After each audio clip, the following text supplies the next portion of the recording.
Hey guys, if you've got a 5th generation 4Runner, so that's models years 2010 all the way up to the current year, this video is going to be a must watch. So today we're tackling a pretty common issue, which is the faulty door lock actuator. The symptom is pretty simple. You hit your key fob, lock or unlock, and one door just doesn't do anything. In my case, it's the passenger side. So you can quickly diagnose this. You can hit the lock button and put your ear up to each door and hear for that whir sound of the motor running in the actuator. And if you don't hear that, chances are your actuator's faulty. If none of your doors are locking, however, you might just have a blown fuse or some other kind of electrical problem, so you might want to get that checked out. So now for the good news. This is probably going to cost you approximately $34 for the part and probably at most 1 hour of your labor.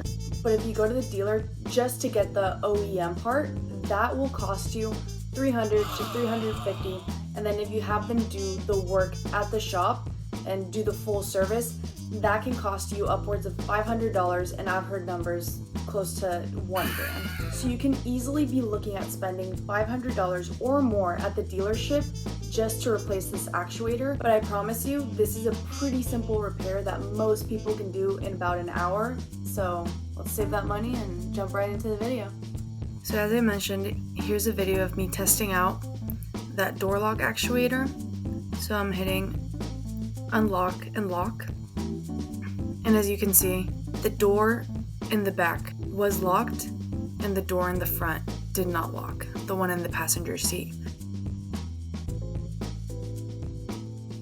Here you can see that I'm testing it with the buttons, the power buttons. Those are not working and they're not making that one piece turn, which indicates whether the car is locked or unlocked. So this is a pretty clear indicator that your door lock actuator is not working properly.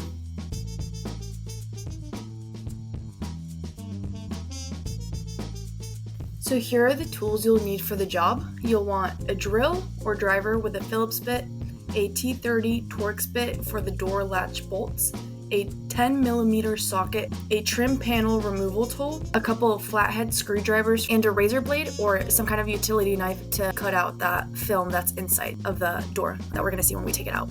So for the first step, we're going to want to remove that door panel. So we're going to start by removing the 3 screw covers. So one is behind that door handle, and the 2 others you can see right here, I'm showing them, as well as that sort of corner piece, triangular shaped corner piece. We want to take that off as well.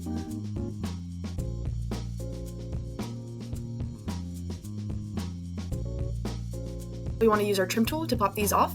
Now grab your Phillips head and make sure to remove those screws inside of those tabs. Here I show a close-up video through my iPhone shot of what it looks like when you pry that door off. You see a couple of connections, the cables, and the wiring.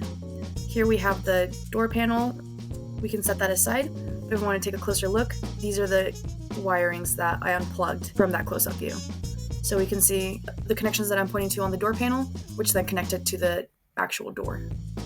So we see these 2 cables, and these 2 cables actually connect to that door actuator.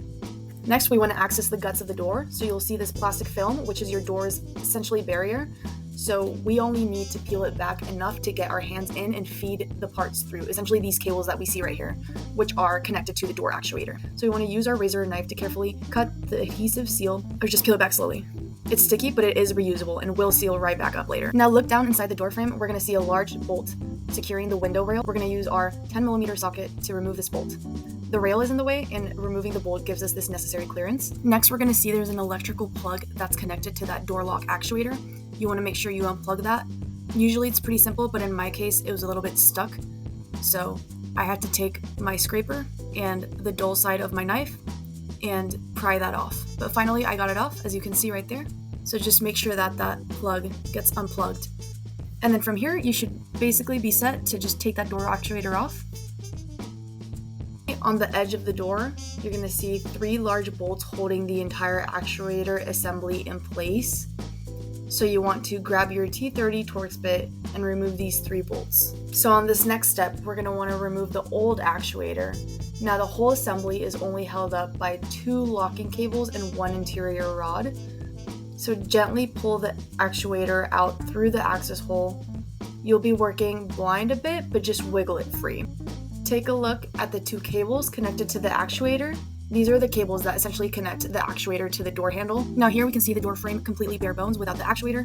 So this is what it looks like hollow. And now we can see the old versus the new actuator. So what we're gonna do is take out these cables from the old actuator and put them in the new actuator. So this yellow clip comes off pretty easily. It simply just pops right out. And I found that the blue clip was a little bit trickier. But since it was the old one, I kind of tested it a little bit and saw how much it could take. And it served as good practice for when I would work on that new actuator. So now we want to carefully release the clip, and then I found that the cable snakes into the actuator housing. So we want to release the clip and then slide the cable out. It can be a bit stubborn, but take your time. Now for the reverse process with the new actuator, we want to transfer the cables one by one. So we want to reconnect that blue cable first, making sure the wire is seated correctly inside its groove and the clip snaps shut. Next up is the yellow cable, which is easy peasy. It just pops back into place. And now we're ready to install. So for installing the new actuator, this is going to be the trickiest part. We want to make sure to align the actuator to connect with the internal lock rods. As you feed the new actuator back into the door cavity, you will need to make 2 crucial connections. First, there's a vertical rod inside the door that needs to slot into this cross-shaped hole that I'm showing right here. That goes vertically into the actuator. Second, there's another rod perpendicular to this vertical connection higher up that connects to this half-moon shaped mechanism on the back of the actuator. So the most important thing is to get that vertical rod into the cross-shaped hole first. Trust your hands. You'll have to feel around for it, but make sure you make that connection and then get that half-moon shaped connection. Once you feel both rods are seated in there, push the actuator flush against the door edge and screw in those T30 torque bolts. Next, we want to reinstall the 10mm bolt for the window rail and tighten it up again. Then we want to plug the main electrical harness back into the new actuator. You should hear a click. So what I'm doing here is I'm feeding these cables through the film. Ideally, you want to feed these cables before you put the actuator in. I simply forgot, that was my mistake. But when you're feeding the cables through, you want to make sure to do that before, not after you've tightened your bolts and put the actuator in there. But if for some reason you forgot like I did, then just make sure to carefully feed these cables through, making sure you don't damage any of the parts. So the reason to do this before, not after, is because you have a lower risk of damaging any parts. But if you do it after, it's no big deal. Just make sure you're very careful. Finally, we want to press that barrier film back onto the door panel. And since that gummy seal is totally reusable, no problem at all.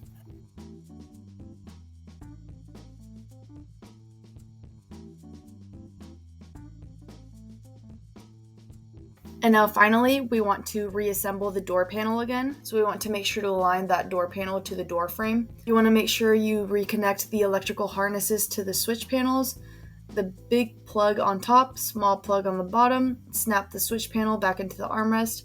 Once you have all the electrical components connected again, now you can start mounting that door and worrying more about making sure that door panel is locked onto that door frame.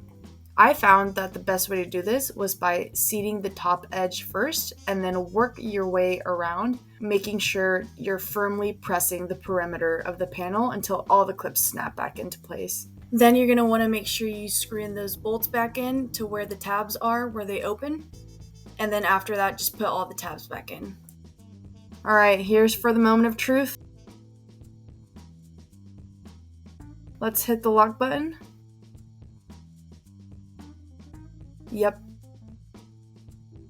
You can hear that actuator going and unlock. Perfect. We've got a fully functioning door lock. And that is how you replace a door lock actuator on the 2017 Toyota 4RUNNER, which works from all models from the year of 2010 up until now. So if you enjoyed this video or found it useful, please make sure to hit the subscribe, the like, and if you want, leave a comment down below for me. If you have any tips as well, leave any tips down below. I'd be happy to chat with you guys. Let me know if you have any questions and always feel free to reach out with anything at all. Thanks guys, and I'll see you guys in the next video.